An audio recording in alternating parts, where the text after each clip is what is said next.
और बड़ी जिम्मेदारी के साथ कहता हूं कि हमें हराने के लिए कोई गैरों की जरूरत नहीं है। मुसलमानों को हमेशा मुसलमानों ने ही हराया है। 5 साल पहले जब ये एमसीडी का इलेक्शन हुआ तो अगर इस शहर के मुसलमानों ने दिल खोलकर किसी को इतना वोट दिया तो आप भी जानते हैं कि आपने आम आदमी को वोट दिया। उस वक्त हम भी ये उम्मीद लगाए थे कि चलिए भारतीय जनता पार्टी से मुकाबला करने के लिए अगर कोई पार्टी आ रही है तो हम भी खामोश रहे। लेकिन इन 5 सालों के अंदर हमने देखा है कि जिनके ऊपर इतना भरोसा किया गया था, जितना यकीन किया गया था, उन लोगों ने कैसे हमारी पीठ के अंदर खंजर घोंपा है, यह आप अच्छी तरह से जानते हैं। और आज दिल्ली की हालत यह है कि कांग्रेस वाला उम्मीदवार यह सोच रहा है कि अगर मैं नहीं जीता तो आम आदमी पार्टी जीत जाए। आम आदमी वाला सोच रहा है कि अगर मैं हार गया चलेगा, कांग्रेस जीत जाए चलेगा, लेकिन मजलिस इत्तेहाद मुस्लिमीन नहीं जीतना चाहिए। ये उनकी कोशिश है, ये उनकी साजिश है। वो पूरी ताकत लगाने वाले हैं कि किसी तरह से मजलिस में दिल्ली की सरजमीन के ऊपर अपना परचम नहीं लहराना चाहिए।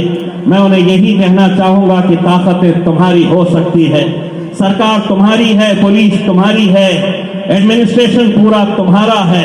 तुम चाहे जितनी ताकत लगा सकते हैं लगा लो, लेकिन एक बात अच्छी तरीके से समझ लेना कि ताकतें तुम्हारी है पर खुदा हमारा है।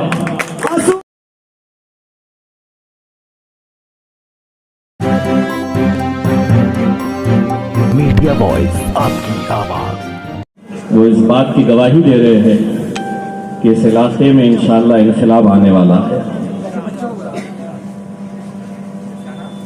जो लोग सिर्फ मुझे एक एमपी की हैसियत से जानते हैं, मैं उन्हें ये बताऊं कि मैंने 24 साल सहाफत की, एक बड़े टेलीविजन चैनल के साथ था, खबरों के पीछे दौड़ता था और महज इलेक्शन से 1 महीने पहले सोचा कि कब तक खबरों के पीछे दौड़ते रहोगे, खुद खबर बन जाओ। और इलेक्शन लड़ा और अल्हम्दुलिल्लाह 2014 में एमएलए बना बैरिस्टर असदुद्दीन अवैसी साहब की पार्टी से। 2019 के अंदर सोचा कि एक बार किस्मत आजमाई जाए और ये कोशिश की जाए कि जो लोग असद साहब को ये कहते थे कि ये शख्स हैदराबाद का एक एमपी है, इकलौता एक एमपी है और ये तमाम उम्र अकेला ही एमपी रहेगा, मैंने कहा कि नहीं, ये कोशिश की जाए। अल्हम्दुलिल्लाह ऐसी कोशिश की गई कि आज असदुद्दीन अवैसी साहब पार्लियामेंट में अकेले नहीं बैठते, उनका एक भाई भी जाकर वहां पर बैठा है। और मेरी इस जीत के अंदर आप लोगों का भी बहुत बड़ा हाथ है, जिसका मैं तहे दिल से शुक्रिया अदा करता हूं। वो इसलिए कि आपने मुझे वोट नहीं दिया, लेकिन मुझे यकीन है कि काउंटिंग के दिन आप लोगों ने भी मेरे लिए दुआ के लिए हाथ उठाए थे और वही दुआओं का नतीजा है कि अल्हम्दुलिल्लाह आज पार्लियामेंट के अंदर 2 एमपीज है। मेरे अपने शहर औरंगाबाद में जब हमने इसी तरह का आपका एमसीडी का इलेक्शन है, मेरे पास एएमसी का इलेक्शन था, पहले ही इलेक्शन में हमने अल्हम्दुलिल्लाह 26 सीटें हमारी जिता कर लेकर आए और मेन अपोजिशन पार्टी बनकर मजलिस इत्तेहाद मुस्लिमीन उभरी थी।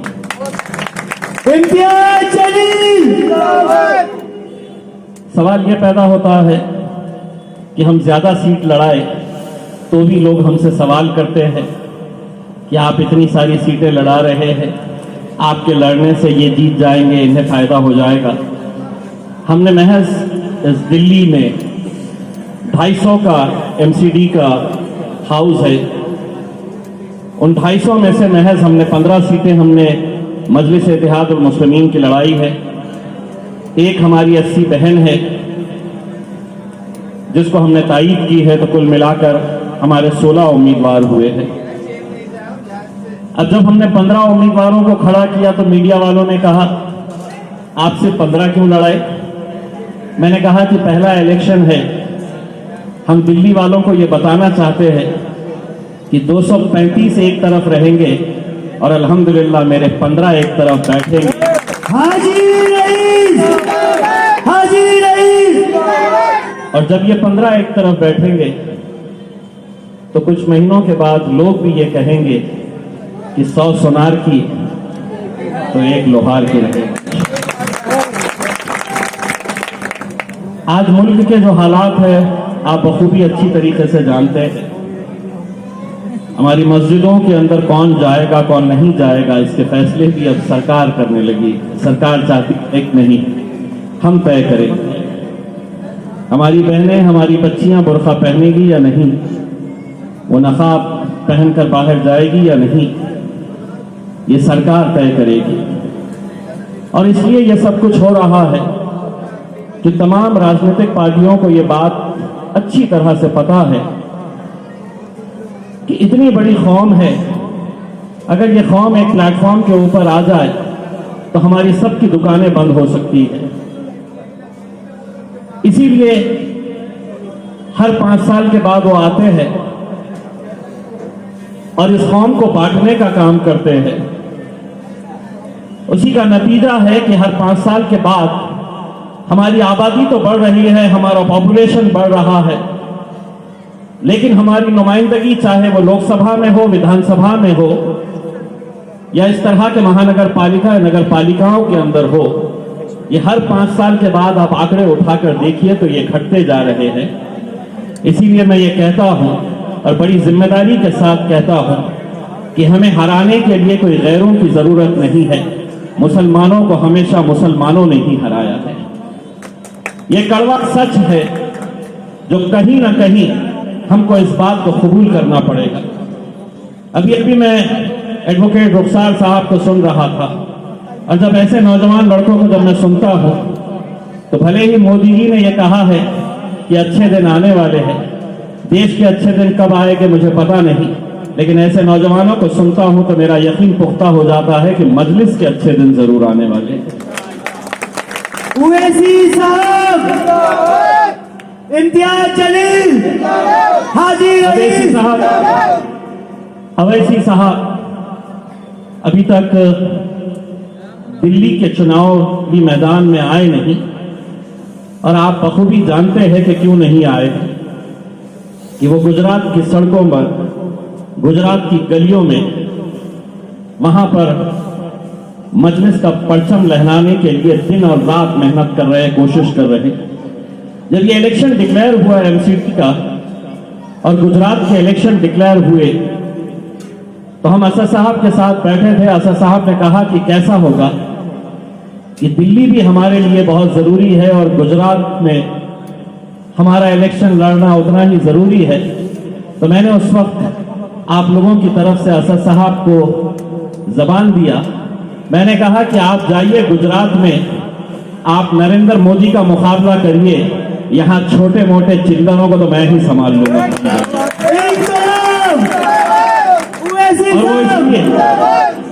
और वो इसलिए कि मुझे ये मालूम है कि 5 साल पहले जब ये एमसीडी का इलेक्शन हुआ तो अगर इस शहर के मुसलमानों ने दिल खोलकर किसी को इतना वोट दिया तो आप भी जानते हैं कि आपने आम आदमी को वोट दिया। उस वक्त हम भी ये उम्मीद लगाए थे कि चलिए भारतीय जनता पार्टी से मुकाबला करने के लिए अगर कोई पार्टी आ रही है तो हम भी खामोश रहे। लेकिन इन 5 सालों के अंदर हमने देखा है कि जिनके ऊपर इतना भरोसा किया गया था, जितना यकीन किया गया था, उन लोगों ने कैसे हमारी पीठ के अंदर खंजर घोंपा है, यह आप अच्छी तरह से जानते हैं। और आज दिल्ली की हालत यह है कि कांग्रेस वाला उम्मीदवार यह सोच रहा है कि अगर मैं नहीं जीता तो आम आदमी पार्टी जीत जाए। आम आदमी वाला सोच रहा है कि अगर मैं हार गया चलेगा, कांग्रेस जीत जाए चलेगा, लेकिन मजलिस इत्तेहाद मुस्लिमीन नहीं जीतना चाहिए। ये उनकी कोशिश है, ये उनकी साजिश है। वो पूरी ताकत लगाने वाले हैं कि किसी तरह से मजलिस में दिल्ली की सरजमीन के ऊपर अपना परचम नहीं लहराना चाहिए। मैं उन्हें यही कहना चाहूंगा कि ताकतें तुम्हारी हो सकती है, सरकार तुम्हारी है, पुलिस तुम्हारी है, एडमिनिस्ट्रेशन पूरा तुम्हारा है। तुम चाहे जितनी ताकत लगा सकते हैं लगा लो, लेकिन एक बात अच्छी तरीके से समझ लेना कि ताकतें तुम्हारी है पर खुदा हमारा है। असदुद्दीन ओवैसी साहब और अल्हम्दुलिल्लाह हमें इस बार जो नौजवानों का, जो बुजुर्गों का, शायद 5 साल पहले हम कोशिश करे होते तो इतनी सारी बुजुर्ग शख्सियतें, इतने सारे इज्जतमान लोग जो इस इलाके के हैं, जिनको आप मानते हैं, वो शायद हमारे स्टेज पर नहीं आते, लेकिन हमने हर एक को आजमाया है। इतने सालों तक हमने हर एक को आजमाया है। अब ये मौका है, अब ये मौका है कि आपने जब हर एक को आजमा लिए है तो एक बार हमें भी आजमाइए। मोहर लगेगी, मोहर लगेगी। मुझे मालूम है कि यहां पे किस तरह के हथकंडे अपनाए जा रहे हैं, कैसी कैसी साजिशें रची जा रही है। मैं कुछ दिन पहले हाजी रईस साहब के साथ पदयात्रा करने आया था। बहुत सारे लोग अलग अलग पार्टियों के दफ्तरों के अंदर बैठे हुए थे। किसी ने कांग्रेस का मफलर डाला हुआ था, किसी ने आम आदमी पार्टी का मफलर डाला हुआ था। हम अपनी तहजीब के हिसाब से उन्हें सलाम कर जब आगे निकल रहे थे, वो इशारों में ही हमें बता रहे थे कि भले ही मफलर हमने उनका डाला है, लेकिन इस बार इंशाअल्लाह पतंग ही उड़ाने वाले हैं।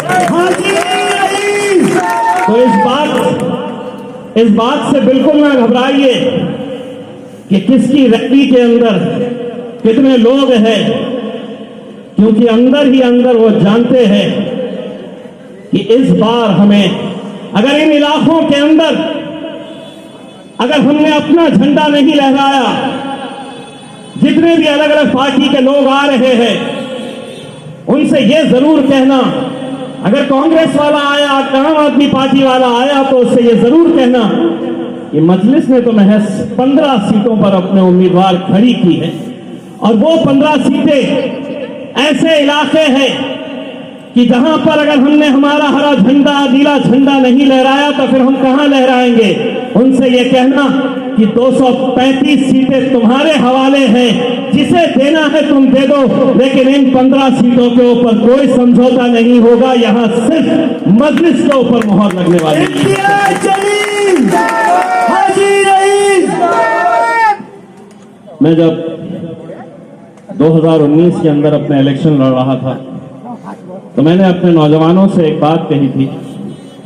मैं ये बताना जरूरी समझता हूं कि मेरे अपने शहर औरंगाबाद में 30 सालों से शिवसेना जीत कर आती थी। शिवसेना और भारतीय जनता पार्टी का गठबंधन रहता था। इन 30 सालों के अंदर मजलिस में कभी भी कोई इलेक्शन नहीं लड़ी। मुसलमान वोट किसको देता? तो कांग्रेस को देते आए। मैं खुद, मेरे घर वाले, मेरे दोस्त, मेरे रिश्तेदार, हमने कभी ना कांग्रेस, शिवसेना को, ना कभी हमने भारतीय जनता पार्टी को वोट दिया है और इंशाअल्लाह आगे भी कभी नहीं देंगे। हमने वोट दिया था कांग्रेस को, जीत कर आती थी शिवसेना। जब हम मैदान के अंदर 2019 के अंदर आए तो यही कांग्रेस वालों ने हम पर इल्जाम लगाया कि देखो अब ये इलेक्शन लड़ने आए हैं, अब ये बड़ी आसानी के साथ शिवसेना और भारतीय जनता पार्टी जीत जाएगी। हमने उनको ये जवाब दिया कि 30 साल हमने तुम्हें मौका दिया है, एक बात हमको समझ में आई है, अब तुम में वो ताकत नहीं है भारतीय जनता पार्टी को हराने की। तुम हटो, हम आए हैं मैदान में और हम दिखाएंगे कि कैसा हराया जाता। हाजी रईस जिंदाबाद। हमने अपने नौजवानों से एक बात कही। लोग कहते थे कि नहीं, नामुमकिन सी बात है। हम लोगों से ये कहते थे कि मेहनत करना हमारे हाथ में है, जीत और हार का फैसला जो भी होगा हम अपने रब पर छोड़ते हैं। मेहनत हम शिद्दत से करेंगे, हमने अपने नौजवानों से कहा कि एक धक्का लगाओ तो सही। अल्हम्दुलिल्लाह ऐसा धक्का लगाए कि 30 साल से जो शिवसेना वाले अपने झंडे को लहराते थे मेरे शहर के अंदर, उस झंडे को हमने उखाड़ फेंका और हमारे हरे और नीले झंडे को हमने वहां पर बनाया। इंकलाब हाजी रईस। अगर हम एक लोकसभा का इलेक्शन सिर्फ मुत्तहिद होकर अगर हम जीत सकते हैं, तो क्या एक एमसीडी के 15 सीटें लाना बहुत मुश्किल बात है? यकीनन नहीं है, बशर्ते एक बार हमें प्लेटफॉर्म के ऊपर आने की जरूरत है। क्या आप ये नहीं जानते हैं कि कहां रहते हैं वो नेता? पूछिए कांग्रेस के उन लीडरों से जिन्हें आप चुनकर देते आए हैं इतने सालों तक। पार्लियामेंट के अंदर जब तुम्हें जरूरत होती है, असेंबली के अंदर तुम्हें जब जरूरत होती है, तो कहां चले जाते हैं? हर एक की उम्मीद, हर एक की नजर यही रहती है कि असदुद्दीन ओवैसी साहब क्या बोलने वाले हैं। असदुद्दीन ओवैसी। वैसे आपको एक बात बता दूं, जब मैं 2019 के अंदर चुनकर गया और मेरा पहला भाषण हुआ, तो भारतीय जनता पार्टी वालों ने मुझसे ये कहा कि एक तो बोलता था, ये दूसरा भी बोलने वाला आ गया। लेकिन मुझे मालूम है मेरे भाइयों, जब असदुद्दीन ओवैसी साहब पार्लियामेंट के अंदर अकेले खड़े रहते, अकेले खड़े रहकर जब वो तकरीर करते, नरेंद्र मोदी अमित शाह की आंखों में आंखें डालकर सवाल करते, तो मेरे मन में एक सवाल आता था कि आखिर एक शख्स अकेला जिसके सर पे टोपी, दाढ़ी, शेरवानी, 550 का ऐवान, जैसे ही खड़े रहते भारतीय जनता पार्टी वाले, कांग्रेस के नेता, अलग अलग राजनीतिक पार्टियों के नेता उन पर बैठे बैठे ताने कसते। मैं आखिर सोचता कि मेरे खायब बैरिस्टर असदुद्दीन ओवैसी साहब को यह हिम्मत कहां से मिलती है अकेले खड़े रहकर आंख में आंखें डालकर सवाल करने की। मैं जब गया अंदर, तब मुझे यह एहसास हुआ कि असदुद्दीन ओवैसी साहब को और हमारे को अगर कहीं से ताकत मिलती है तो यहां से ताकत मिलती है। मेरे भाइयों, आप है हमारी ताकत, आप है हमारी ताकत। अगर आप हाजी रईस साहब उनकी अहलिया को अगर जिताकर देंगे तो ये तो काउंसिलर बनेंगे, लेकिन ताकत मिलेगी बैरिस्टर असदुद्दीन ओवैसी साहब को। और जो आज वक्त की जरूरत है, उस वक्त की जरूरत को समझने की बहुत बहुत जरूरत है। मुझे मालूम है बहुत पैसा खर्च किया जाएगा, बहुत पैसा बांटा जाएगा। सच्चाई है कि हमारे इलाकों के अंदर दलित बस्तियों में इलेक्शन से 4 दिन 6 दिन पहले बड़े बड़े थैलों में भरकर पैसे लाए जाते हैं और यही कोशिश होती है कि इस कौम को कैसे बांटा जाए, इलेक्शन कैसे जीते जाते हैं। उसकी जिंदा मिसाल अगर देखना है, 2019 में इलेक्शन से 2 दिन पहले कांग्रेस का एक उम्मीदवार पैसा लेकर एक गरीब बस्ती के अंदर गया। और जब मैं गरीब बस्ती कहता हूं तो मुझे यह बोलने की जरूरत नहीं होनी चाहिए कि गरीब बस्ती इस मुल्क के अंदर किसकी है, कौन बसते हैं उन गरीब बस्तियों के अंदर। उसने पैसा निकाल कर दिया, नौजवान लड़के बैठे थे, उसने कहा कि यह पैसा रखो, मैं चुनकर आने के बाद और पैसा तुम्हें दूंगा। उसमें से एक नौजवान लड़का था, वो नौजवान लड़का खड़े रहा और उसने अपने साथियों से कहा कि भाई ये पैसे को हाथ नहीं लगाना, अगर तुमको पैसा चाहिए तो मैं दूंगा। दूसरे लड़के उसे देखकर हंसने लगे, उसका मजाक उड़ाने लगे कि तू पैसा कहां से लेकर आएगा, तू ऑटो रिक्शा चलाता है, तेरे पास तो कुछ नहीं है, सिर्फ एक ऑटो रिक्शा है, तू पैसे कहां से देगा, ये रखने दे हमें। वो लड़के को, जज्बे को हम सलाम करते हैं। उसने कहा कि भाइयों, ये मेरे ऑटो रिक्शा की चाबी ले लो, बेच दो, लेकिन मजलिस को धोखा नहीं देना इस बार मेरे भाई। हाजी रईस, इम्तियाज जलील। अगर ऐसा जज्बा अगर हम लेकर आगे बढ़ेंगे तो यकीनन ये कामयाबी हमें मिलेगी। और ये सिर्फ शुरुआत है, ये सिर्फ शुरुआत है। एक मर्तबा हम यहां पर अपने नुमाइंदे एमसीडी के अंदर भेजते हैं तो ये हमारे सफर का आगाज होगा। और यहां के बाद इंशाअल्लाह ये कोशिश करेंगे कि दिल्ली के अंदर बड़े इलेक्शन जो है उसमें भी हम हिस्सा ले, लेकिन हमारी हिम्मत पस्त हो जाएगी अगर आप इस इलेक्शन के अंदर हमारा साथ नहीं दें। दोस्तों, सियासत अपनी जगह के ऊपर है। इलेक्शन लड़ेंगे, हम हारेंगे, जीतेंगे, लेकिन ये एक ऐसा मौका है जहां पर तुम्हें अपनी क़यादत खड़े करने का है। लोग मुझसे पूछते हैं कि आप इलेक्शन लड़ रहे, आप इस इलाके के लिए क्या करना चाहते हैं? मैंने कहा कि 75 सालों से अगर वो कर लेते तो शायद मुझे ये बोलने की जरूरत नहीं होती।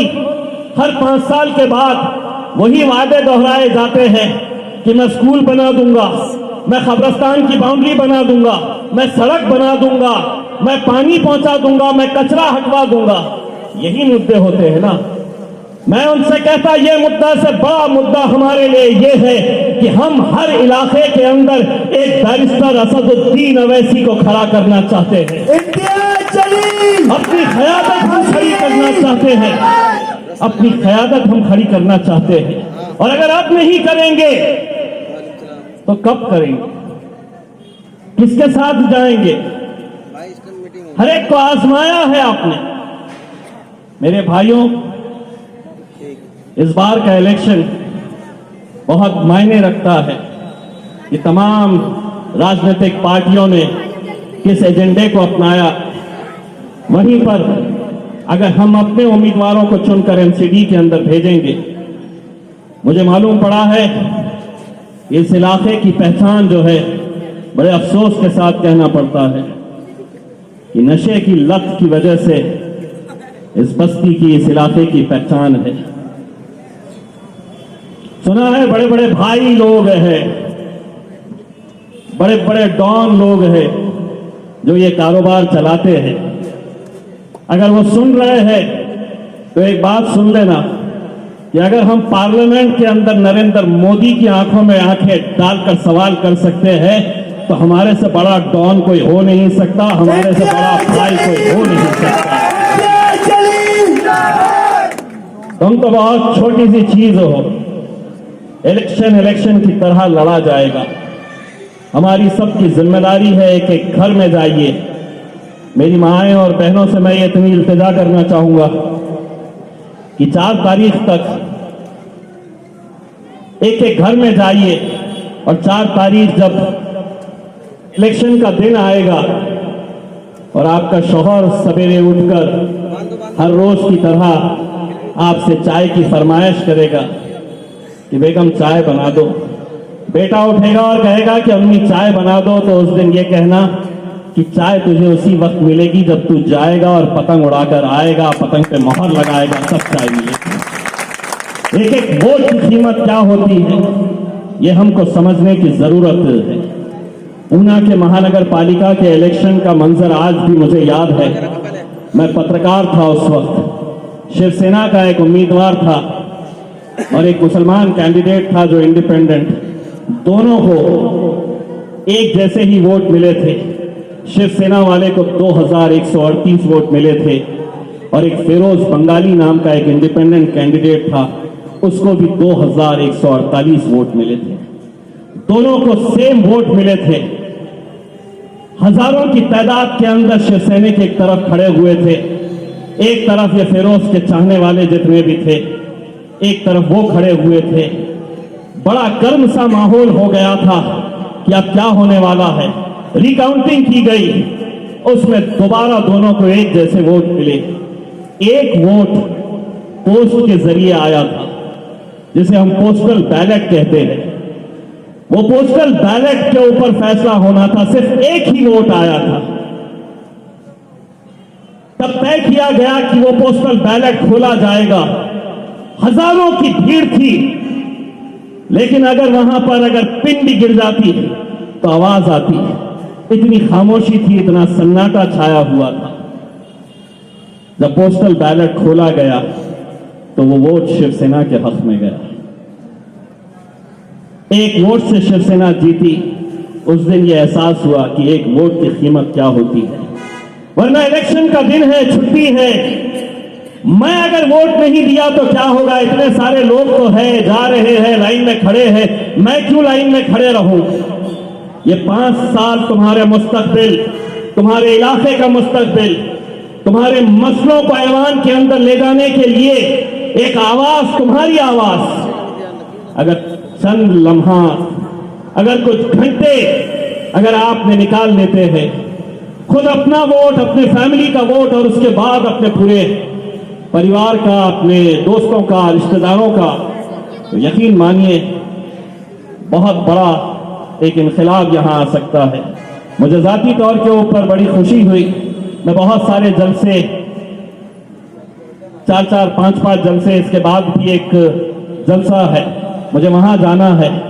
लेकिन मुझे जाती तौर के ऊपर हाजी रईस साहब बड़ी खुशी इस बात के लिए है कि इतने सारे उलमाए कराम, इतने सारे हाजी लोग अगर आपके साथ हैं और इन लोगों की दुआएं अगर आपके साथ है तो मेरे हिसाब से मुझे यहाँ आने की जरूरत नहीं थी, क्योंकि ये दुआओं से आपको नवाज रहे हैं। और हमें पूरा यकीन है कि आप लोग हाजी रईस साहब को भारी अक्सरियत से कामयाब करेंगे। और जिस इत्तेहाद की भीख मांगने के लिए मैं आप लोगों के बीच में आया हूं, नतीजे जब आएंगे तो हम तो अपने शहर औरंगाबाद में रहेंगे, वहां पर मेरा भी सर फख्र से ऊंचा होना चाहिए कि हाँ, इस इलाके के अंदर मैं भी भीख मांगने के लिए गया था और यहाँ की आवाम ने इत्तेहाद की भीख से हमें जीत नसीब करवाई है। मेरे भाइयों, बस इतनी इंतजार करने के लिए मैं आप लोगों के बीच में आया। बहुत बहुत शुक्रिया। वाखिर दावा अल्हम्दुलिल्लाह।